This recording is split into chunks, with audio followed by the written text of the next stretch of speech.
Hi, everybody. Today I want to talk about decision making. It's something that appears on every day our life all the time. Many of the decisions we can make automatically and very fast, but they're often very small or big decisions that can really weigh us down where we seem not be able to make a decision. So today I want to talk about it, how you can make better and faster decisions. And I want to split the answer in five parts: how, what, who, when, and then. First, but how to make a decision. Um, I think you can listen to different parts. There's always a rational answer to a decision, and in most cases, one option will leave you better off than others in the rational or economic sense. Um, so you basically you have a strong conviction that that's the right answer, but you feel it's not the right answer or the right response. And that is actually your gut feeling that you often have. And then what do you do? So I think the important part is understanding what are the differences. Your gut feeling is actually your body telling you that something is off. It comes from a nerve that's called the vagus nerve, and it's the biggest nerve bundle in your body, and it connects the brain with all your organs. So whenever you have a gut feeling or butterflies in your stomach when you're in love, um, or you have a dry mouth because you're anxious or worried about something, this is your subconscious telling you something is off. And this is actually your brain indirectly telling you something, so it's worth listening to. And an interesting fact is that we get about 2 billion bits of data in every moment, but our brain only filters it down to 200 that it processes. And these 200 go into our subconscious, and out of that, less than 10 you actually perceive. Um, so your gut, people always say, oh, my gut was off, but I still decided otherwise. Well, your gut feeling tells us something wrong. You can still decide to go with the rational choice, but usually when your gut feeling tells you something, that means there is something going on, and you should think about it and try to understand what's going on. So that was a long answer for the how. Hopefully we'll get to the others quicker. What? There's always an economic, rational decision, and then there's a feel-good decision. Um, you it might make sense to do something because you're financially better off or you don't lose money, but you don't like doing it. In that moment, there is no right and wrong answer. You need to take a decision. Do you want to feel good about it? I.e., you don't want to have to work. I think a good to work with it. So I think a good example would be um, when you miss a flight. A friend of mine started a startup. I'm not mentioning the name because there's no advertising here, but basically that helps you get compensation when a flight is delayed or when a flight gets canceled. The airline has to pay you up to 600 euro in Europe. However, there's so much, and most people don't know it, but even if you decide to claim it, there's so much paperwork involved. Most people don't do it. So this startup helps you there. But anyway, I think this is a great example. You're forgiving 600 euros because you want peace of mind. You don't want to deal with the insurance aspects of it, the whole paperwork, etc. So whenever you make a decision, you should be aware, okay, I'm forgiving this is what I should do economically, but I'm still doing the other because it makes me feel better. And that's totally okay. We're human beings. We're not computer. We are not rational. So the decision that might leave us worse off financially might us actually better off in life. And I think that you can apply to anything, even your job decisions. People always tell you, get a good job that makes a lot of money. So you decide to become an investment banker. You hate being an investment banker. You make a lot of money, but you're still unhappy. So maybe you should have become, I'm making a cliche example, a painter. You're happy, you don't make much money, but you're happy. So I think this is, once you're aware of those choices, you can make them much better.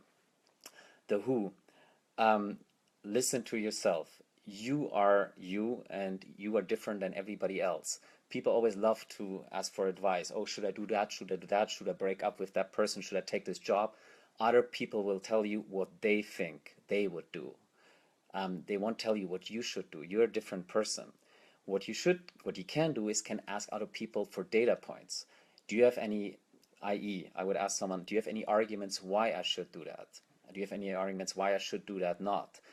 And then you decide based on your value scale and your metrics whether this is the right or wrong thing. So you collect data from others, but you don't outsource the decision making to others. Sometimes I feel people want others to confirm what they already decided, and then you just have a bias. You're going to seek out the people who are going to confirm it, but you might just make the decision yourself, and you ultimately have to live with the decision. So asking someone else to make the decision for you is actually asking someone else to live decide your life.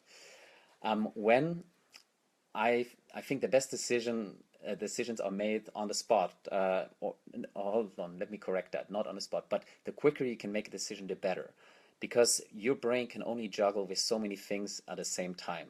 And I think whatever the number is, I think it's 10 or 20, and then it gets overloaded. You get stressed, and every additional open decision kind of weighs you down, makes you unhappy, stresses you. It always pops up in the back of your brain, and it keeps you busy, and actually is a distraction from all the other things you could be doing, like enjoying the moment, or any other activity, because you keep thinking about this and you're not being present.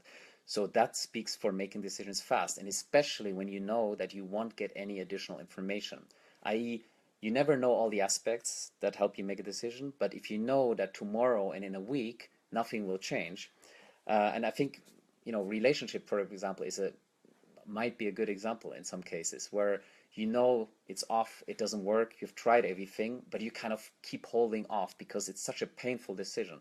But ultimately, the decision will just become more painful, and it keeps wearing you down the longer you withhold it. So when there's no additional data, you just need to make a decision, and it's always hard to know what's right or wrong, and you should take the previous points to make better decisions, but usually it's better to make it now than in a month, because then you can move on, and there's actually a liberating feeling to having made a decision. That then, once you made a decision, you should move on. You should not think, should I have, could I have. It's the past. It doesn't matter. Tomorrow you can make another decision, and the day after tomorrow you can make another decision, but right now you've made that decision. You shouldn't think about it anymore, and you move on. And because, again, the point is, your attention is limited. You can only deal with so many things, and everything that is decision making is in the past or future. So when you think about that, you're not present, and not being present is a reason to be unhappy, or it wears down your happiness. And that's something actually the whole book that was written by Eckhart Tolle deals with, which is the power of now.